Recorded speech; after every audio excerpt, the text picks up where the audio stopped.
শ্বশুরবাড়ির নিত্য নতুন অত্যাচারে প্রায় পাগল হওয়ার জোগাড়। এদিকে স্বামীর অবহেলা অনাদার, অপরদিকে শাশুড়ি ননদের অত্যাচার, সবকিছু মিলিয়ে কেমন যেন হয়ে গিয়েছিলাম। কারোর সাথে কথা বলতে ইচ্ছা করতো না, মনের মধ্যে অজানা ভয়। কিছুদিন পর আমার হাত পা ফুলতে লাগলো। হাতগুলো এমনভাবে ফুলেছিল যে ভাত খেতে পারতাম না। ভাত খেতে পারি আর না পারি, কাজ তো করতেই হবে, নইলে যে বাড়িতে থাকা চলবে না। মশলা বাটতে বসিয়েছি, কিন্তু কিছুতেই বাটতে পারছি না। আমার ননদকে বললাম, আজকে দয়া করে মশলাটা একটু তুমি বেটে দাও, আমার খুব কষ্ট হচ্ছে, আমি আর পারতেছি না। ননদ আমাকে মুখ ভেঙচি দিয়ে চলে গেল। তারপর শাশুড়িকে ধরলাম, মা ভাবিকে বলল আজকে মশলাটুকু বেটে দিতে।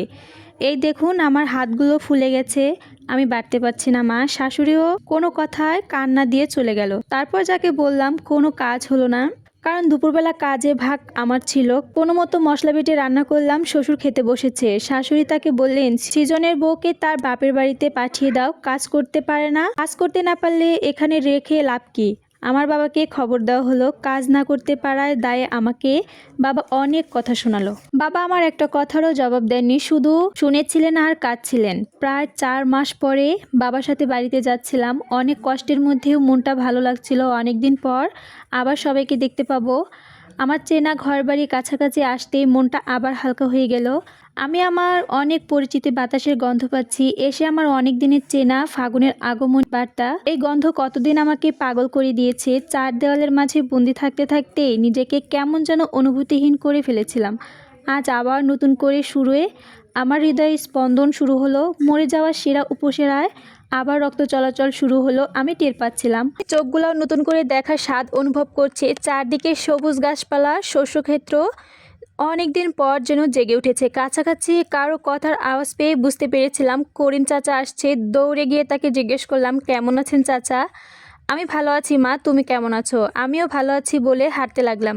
রাস্তায় যাকেই দেখছি তাকে জিজ্ঞেস করতে ইচ্ছে করছে কেমন আছেন। তারা সবাই আমাকে ছেড়ে ভালো আছে। এই গ্রামের মানুষগুলো আমাকে একদিন না দেখলে কেমন করতো, আজ কি তারা আমার জন্য আশায় থাকে না?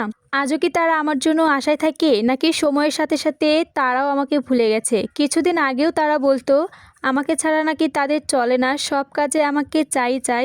তাহলে আজ কিভাবে চলে যাচ্ছে? এটাই কি নিয়ম, নাকি আমাদের জন্য তাদের অনেক কষ্ট হয়? সবাই আমাকে ভুলে গেছে, কই কেউ তো আমার খবর নিল না। এসব কথা ভাবছি আর হাঁটছি, চোখের পানি গলগল করে পড়ে যাচ্ছে।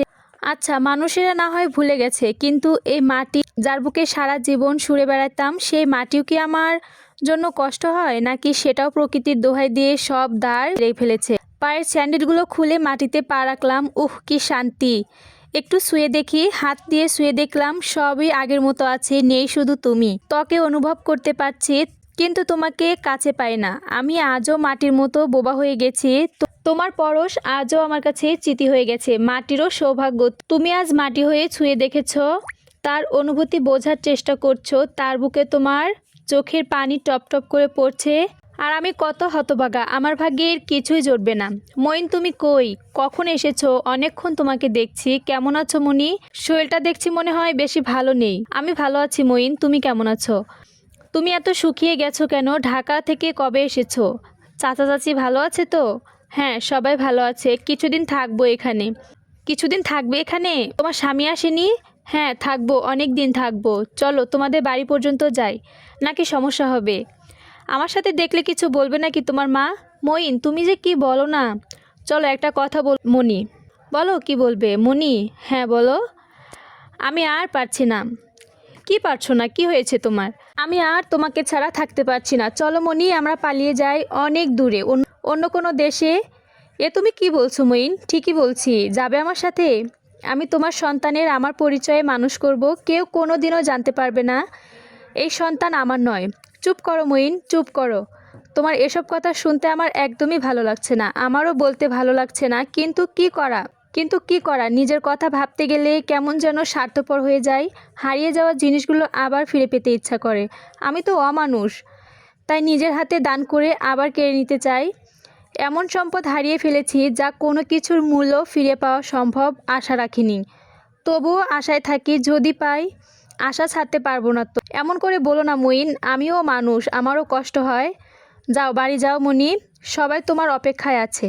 আমি বাড়ি যাচ্ছি, আবার আসবে তো মইন? হ্যাঁ আসবো, প্রতিদিনই তোমার সাথে দেখা করতে আসবো।